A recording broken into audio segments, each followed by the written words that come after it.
guys, welcome back to Shifting to Solids. Today we're going to be talking about the delete part tool in Onshape. So follow me up here to the top. You can see where that lives. Last week we talked about the decal. Remember, it's under here under that transform drop down. So right next to it we have our delete part tool. So if we hover over that, you'll see that delete part deletes one or more parts or surfaces. For composite parts, specify whether to delete, dissolve, or ignore. This one's going to be a pretty quick video, but like always, I can talk about anything for a long time. So basically what it's going to do is delete parts. It's what the tool calls for. I'm trying to come up with some ways to make this work a little bit better, because personally the way I delete parts is pressing the delete key on my keyboard, but I wanted to show you some of the ins and outs of this and why you would go about using this. So for starters, like we always do, let's start with a sketch. This time I'm going to start on the front plane, so I'm going to select that front plane, hold down Shift and S, N to normalize my view, and P to hide those planes, and I'm just going to draw a construction line right down the center of my plane. So just kind of have that there in the middle, because I'm going to use the revolve tool today and some extrudes features. So I just want to show you guys kind of what we're doing. I'm just going to draw, honestly, some sort of, let's get that out of construction, some sort of geometry that it's going to create a cool feature when I actually revolve. So there's one chunk. We're going to overlap a little bit and come to maybe here, and let's add a circle up here on the outside, and that should be good for that. So that's what we're going to end up revolving. But let's also just add a rectangle there. We'll add a circle kind of over here off into space. So for starters, let's extrude, and quick deselect. You're going to press that space bar like I just did, but I want both of these to be extruded 5 inches. We'll say OK. Turn my sketch 1 back on, and you'll see I have two of a cylinder and a rectangular prism. But now I want to wrap this around this axis. So we're going to click that revolve button. The axis I'm going to pick first is down here. Then I'm going to come back and I'm going to select my feature. So you'll see there I'm going to make like this round, like pulley type shape. We're going to say OK. I'm going to shut off all my parts. This time the selection I want is going to be here, this shape right there. So we're going to revolve again around that same axis. We'll shut that part off as well, and last but not least, we're going to kind of add like a trim around the top, maybe like an O-ring type thing, and we'll revolve around that axis like so. So you'll see it's got that cut out because we only selected the outside, and we'll say OK. If you come look down here, I'll turn all my parts back on, and I have 5 individual parts. We have my cylinder, my rectangular prism, and my 3 parts that we revolved around that center axis. So for starters, what I kind of want to do will come from this view. I want to delete some of these parts. So how does this delete part function work? Pretty simple. Click delete part, click your part, and it says, hey, that's what you want. You'll see if we follow down here, we went from 5 parts to 4 parts, and you'll see once I click the green check mark, it will delete part of it would delete the feature that created that thing. But since we created 2 of them, you'll see I'd have to do that delete part again, and I could click delete part 1 as well.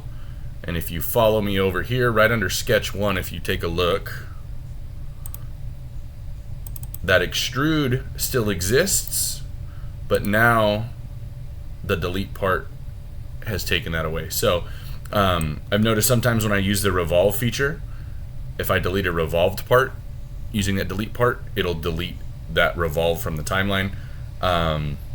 If that's something you actually want to do, go for it.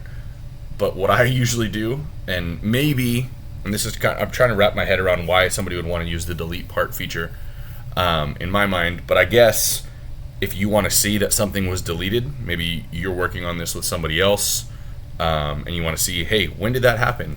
And I could go back to my versions, right, and I could see, hey, what changes were made? Oh, a delete part happened by Corey Mesa at 1:29 on this specific day, right? So that's kind of one of the reasons I could see.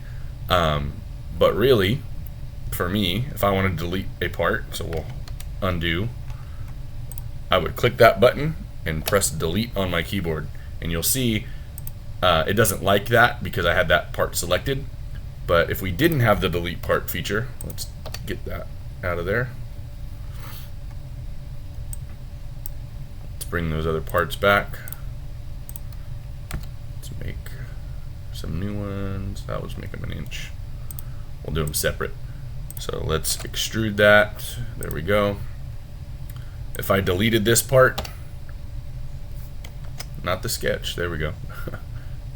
If I delete just this one part, you'll see that extrude deletes with it. So it kind of does the delete part feature without you having to come up here. So if you're trying to save time,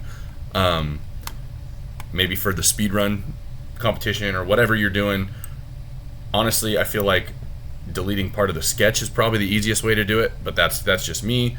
But again, if we come and check here, we'll show our changes.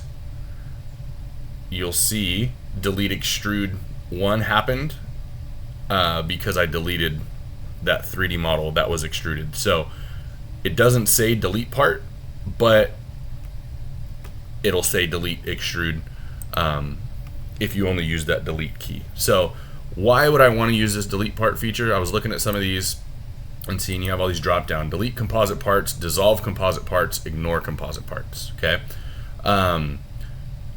Later on, if you look over here, we're on delete part right now, so we got quite a ways to go. These 3 cubes is composite part, and what a composite part is it kind of brings everything together as one. So if I had these 3, think of kind of like a Boolean feature.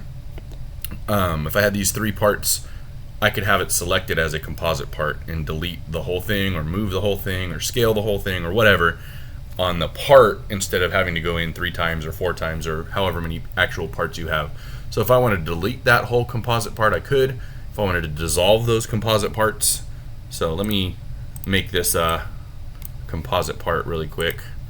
Very simple. Just say okay. So now you'll see I can shut off all my parts, but I can turn on just my composite part. So you'll see all 3, part 1, part 2, part 3, all turned on together when I shut off and opened that eye again. So now if I wanted to delete part and I said delete, it would delete that individual piece because I only selected part 1. But if I clicked the composite part and press delete, now it brings up that delete part and it says delete composite parts, and I could go through there. But what I want to show you is you can use this dissolve composite part. So right now, if I clicked this under the delete part tool and I said delete, let's go in the middle, let's delete this middle piece right here. It'll dissolve, and now these 2 still interact as one composite part, but that middle piece, part 2, originally got deleted because of that delete part feature. So again, I know I said I was going to make this a short video, and here we are going on 9 minutes, but to me it's not really a really good tool to use unless you're, like I said, working on a team and you want people to know, hey, I deleted this part, and then maybe you could leave them a note and say, I deleted this part because of X, Y, and Z, or I deleted this part, or I think we should delete this part. This is what it would look like. Here's a branch that I made. Okay. Now the only other reason I think this exists is because Onshape has a mobile app. Obviously, the keyboard isn't always on your screen when you are using your phone or your tablet or whatever. So if I needed to delete a part really quick, it's probably really easy to go up top, click delete, click the part, and then boom, you're done. But being on a PC, being on a computer, Chromebook, whatever, you have that delete or that backspace button, so you can delete things a little easier. But other than that, that's pretty much all I see this used for. If you have a better idea of what we could use this for, by all means, leave me a comment, send me a message, tell me what you think it could be used for. But that's the only thing I could wrap my brain around. So that's going to do it for us this week. Next week we will be talking about the modify fillet tool, and we will move further on in this shifting to solids. So hope you guys are doing well and learning some stuff and applying that knowledge. I see a lot of comments, and I know it's summertime, but that's the perfect time to get after it and make some changes and get better at your craft. So that's going to do it for us. I'll see you guys next time. Take care. Bye.